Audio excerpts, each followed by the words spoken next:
La misericordia da frutos más ricos que la justicia estricta. Abraham Lincoln. Muy buenas tardes, abogado René Núñez. Muy buenas tardes, compañeros presentes.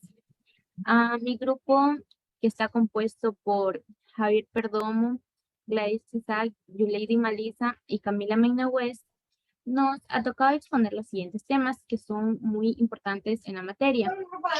Estos son el discurso jurídico, argumenta, razona y prueba, el rol de un abogado en la sociedad y el decálogo del abogado. Vamos a empezar por el discurso jurídico, argumenta, razona y prueba. ¿Qué es? Se dice que son argumentos con normatividad los cuales se mencionan en un tribunal, bien como abogado, defensor o acusador. Ya, en sí, estos discursos tienen un fin, los cuales conllevan a que el tribunal tenga que convencer al juez para ver si el hecho se ha realizado o no, si la persona es culpable o no, o en sí cuál regla jurídica será aplicada en dicho caso. Este discurso está compuesto por una estructura, la cual es el exordio, que tiene como fin que que el público le preste atención al orador. Eh, en sí, su función no es de una función ceremonial o como un protocolo, sino es para dar una apertura al discurso y llamar la atención a los oyentes. Eh, También este de aquí ayuda a que el orador vaya a mejorar sus ideas en la manera de presentar. Ya, se sigue con la introducción. Se prepara el auditorio para que escuche los argumentos de las narraciones de los hechos que son semejantes con los resultados jurídicos. Por otra parte, muy sutilmente se describe la intención y de lo que se va a presentar en el dicho discurso. Se recomienda que esta introducción no sea larga para que en sí solo exponga los hechos necesarios para que no aburra a los oyentes. El cuerpo, una vez finalizada la introducción, se continúa con el cuerpo de desarrollo. Se deben establecer 4 puntos medulares. Estos puntos medulares deben ser principales para esta y deben ser fáciles de recordar. Estos son excepciones dilatorias o de inadmisibilidad, eh, sobreseimiento o absolución, condenatoria con atenuantes, beneficios procesales procedentes. Ya, estos de aquí deben ser expuestos en sí en un orden determinado. Se finaliza con la conclusión. Se persigue que la audiencia quede con una actitud favorable, ya que muchas de las veces el orador expone y da sus ideas de una manera que es una idea brillante, pero al finalizar no da un impacto y la gente queda y se realiza preguntas como ¿ya finalizó o ya concluyó o qué pasó, en qué quedó? Eso es a lo que no se quiere llegar. Eso se debe evitar al final la conclusión. Luego vamos a analizar las características del discurso. Estas son entretener. Buscan al auditorio una respuesta de agrado con el fin de hacer olvidar al auditorio su vida cotidiana. Esta ofrece grandes ventajas tanto al emisor como a los receptores. Informar. Persigue a la comprensión de un asunto, tema o idea que resuelvan la incertidumbre de manera clara. En sí, este tiene su principal objetivo, que es ampliar el conocimiento hacia los oyentes. Convencer. Se influye al auditorio con verdades claras, las cuales pueden ser probadas y comprobadas. Para que estas sean probadas y comprobadas, debe tener un argumento lógico. Ya, persuadir. Se aspira a una respuesta de acción o acción. Se manipula el individuo según la conveniencia. Aquí se define como medio influenciar en sí la conducta a través de llenamientos dirigidos.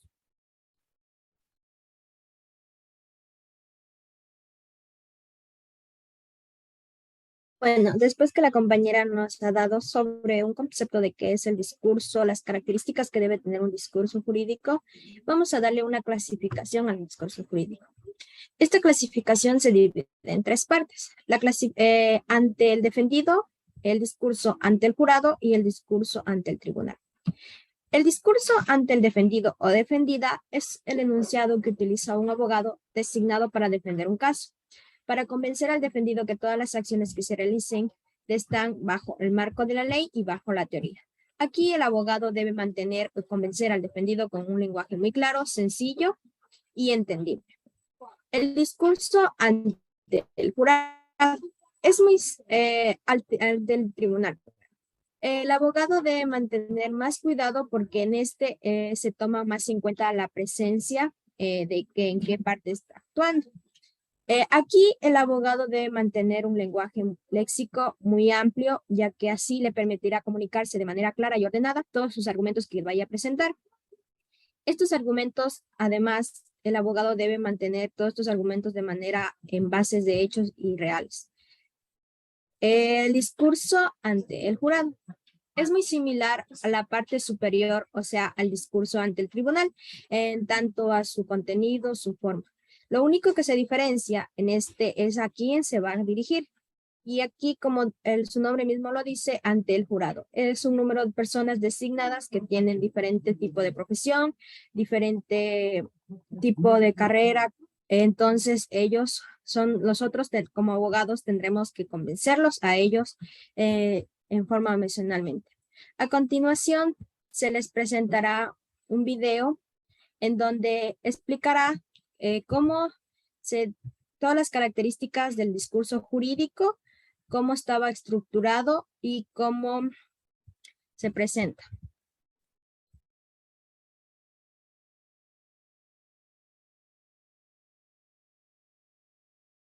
Señor juez de este honorable tribunal, abogados que ejercen la defensa técnica del imputado, estimados colegas y demás personas presentes en esta sala de audiencia, tengan todos muy buenos días. Mi nombre es Mónica Matilde Medina Alvarado y actúo en mi calidad de fiscal del Estado en el proceso que se instituye en contra del señor Bernardo López Gutiérrez, al cual se le atribuyen los delitos de robo y violación sexual en grado de tentativa, en perjuicio del patrimonio y la libertad sexual de la señora Nidia Gómez Ramos, por lo cual debe ser sancionado penal y civilmente. Los hechos objeto de debate ocurren el día 18 de febrero del año 2020 a las 9 de la noche en la avenida Cupules de la ciudad de Mérida, mientras la señora Nidia se encontraba en la parada de camión en espera del camión circuito. Al percatarse que el camión venía retrasado, la señora Nidia decide caminar 100 metros para llegar a otra parada y tomar el camión metropolitano. Al comenzar a caminar, se da cuenta que detrás de ella venían tres sujetos a los que había visto por primera vez esa noche, entre ellos el señor Bernardo. Al llegar a la parada ella toma asiento, los sujetos la alcanzan, hablan entre sí por unos minutos y después se dirigen a ella preguntándole la hora. En el momento en el que ella baja la vista para mirar el reloj, dos de estos sujetos la empujan hacia un espacio a la oscuridad cercano a la parada. En ese momento el señor Bernardo toma su bolso y se apodera de sus pertenencias, teléfono celular, cartera y iPad, los pantalones y la ropa interior, para tener relaciones sexuales con ella. Los otros dos sujetos la despojan de 5 anillos de oro y posteriormente se dan a la fuga, quedando en el lugar solo el señor Bernardo, quien toma una piedra y trata de golpearla en la cabeza, pero esta víctima logra esquivarlo y solo recibe un golpe en la frente. Al caer al suelo, el señor Bernardo se abalanza sobre ella y le manifiesta que la hará suya a cualquier precio. Entonces la víctima forcejea con el agresor y en ese momento es cuando el señor Bernardo trata de despojarla de una soguilla y de una pulsera ambas de oro. Cuando trata de despojarla del reloj, por forcejeos de ambos cae a medio metro de distancia de donde ellos se encontraban. Por un intento por alcanzarlo, el señor Bernardo se desplaza de la víctima y ésta aprovecha ese momento para levantarse, subirse la ropa e ir por ayuda. La víctima se percata que en las cercanías se aproximaba una patrulla de policías estatales. Los agentes bajan de la patrulla y dan captura al señor Bernardo.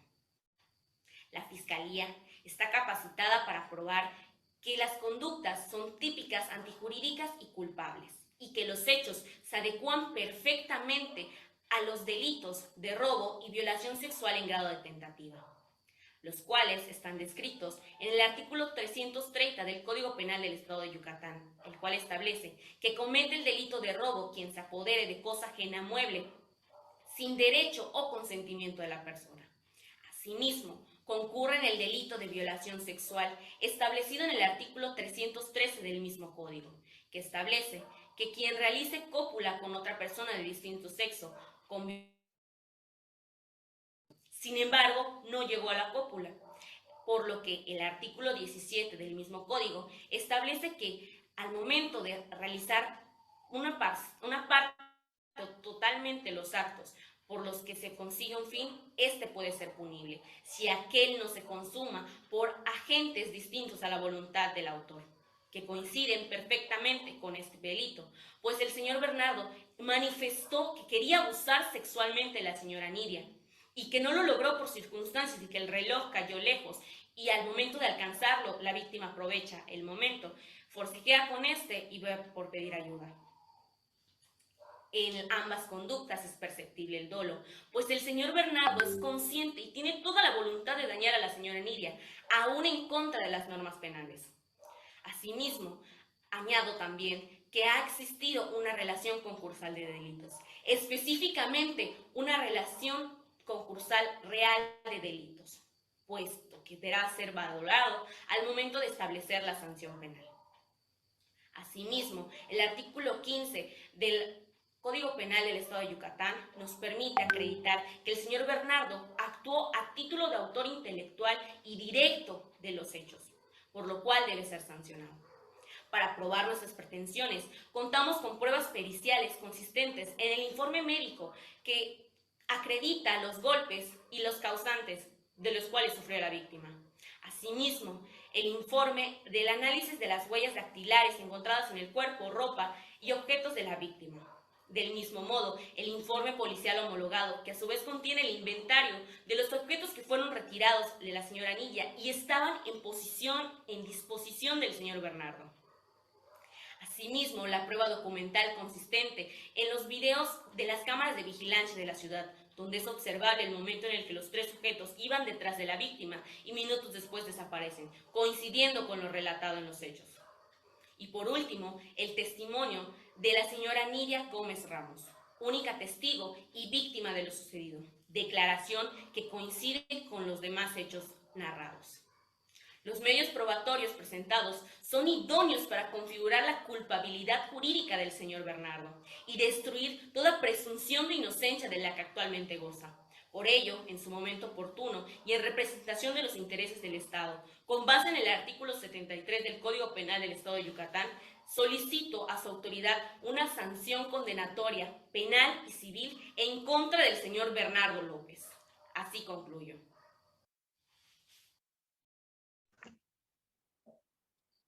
Ya el rol de un abogado en la sociedad. ¿Qué es un abogado? Licenciado en Derecho que ofrece profesionalmente asesoramiento jurídico que ejerce a la defensa de las partes de los procesos judiciales o en los procedimientos administrativos. El acusado tiene derecho a tener un abogado en casos penales, incluso si puede contratar a un abogado. Si son insolventes, se asigna un abogado para manejar su caso. Tener un defensor público designado para representarte puede no dar los mejores resultados.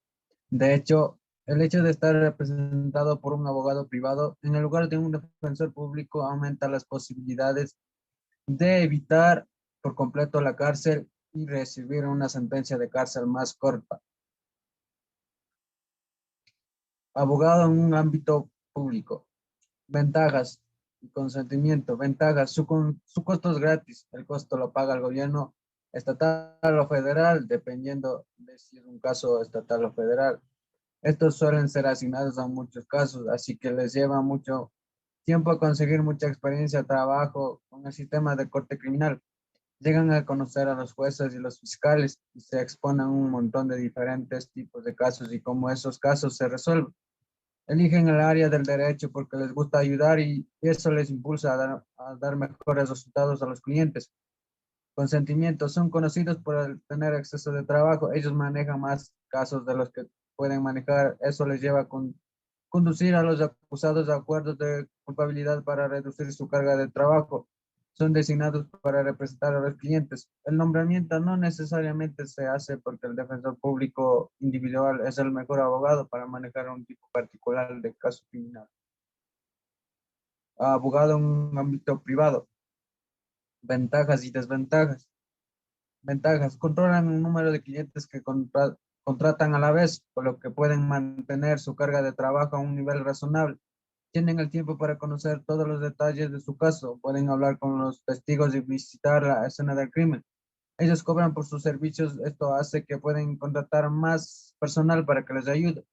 Esto ayuda a asegurar que tengan el tiempo y los recursos disponibles para manejar de una manera más competente cada uno de los casos de sus clientes. Pueden contratar a expertos para probar su caso y lo que es más importante, a luchar para refutar el caso de la fiscalía. Desventajas: pueden llegar a estafar, ya que un abogado privado puede cobrar una tarifa por una hora o por un anticipo una tarifa fija. Las opciones de pago varían dependiendo del caso. Si el caso es relativamente simple, el abogado puede cobrar una tarifa plana.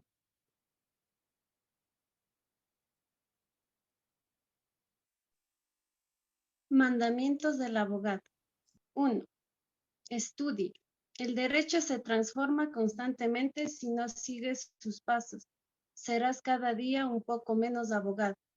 En este caso es que deberían seguir todos los pasos de los abogados que ya son estudiados más, para así poder tener un futuro mejor. 2. Piensa.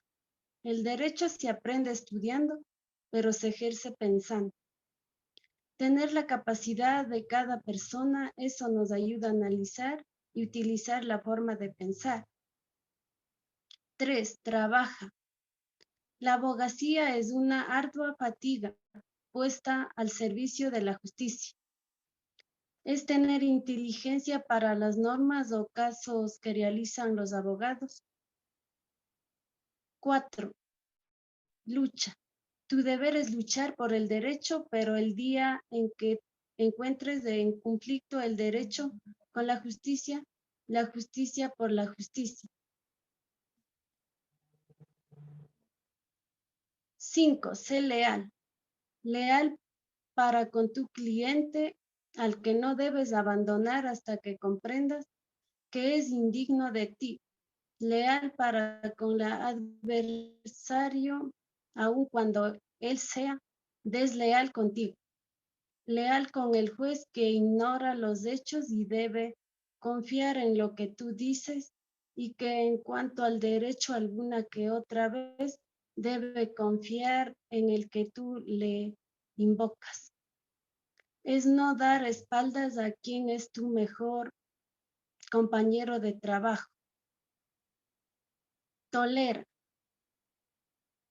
La verdad ajena en la misma medida en que quieres que sea tolerada la tuya. Debemos tener valores especiales para nuestra vida cotidiana. Ten paciencia. El tiempo se venga de las cosas que se hacen sin su colaboración.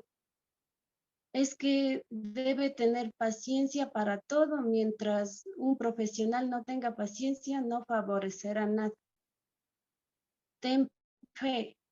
Ten fe en el derecho como el mejor instrumento para la convivencia humana, en la justicia como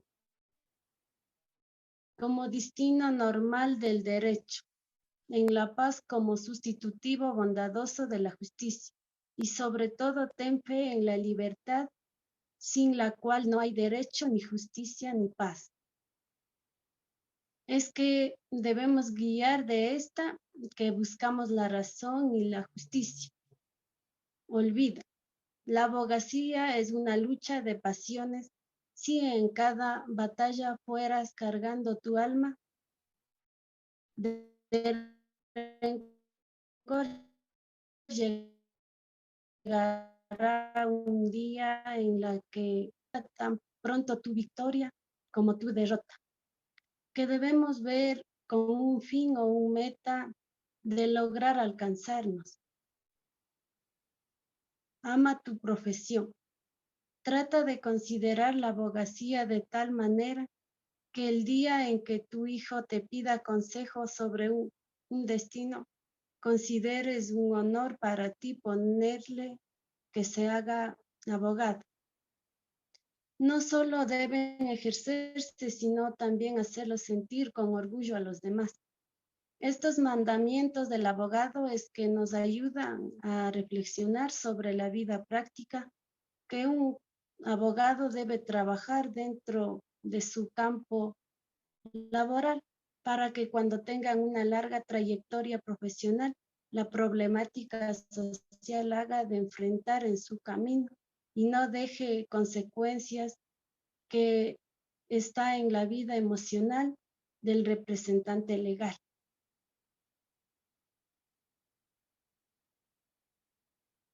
Gracias por su atención.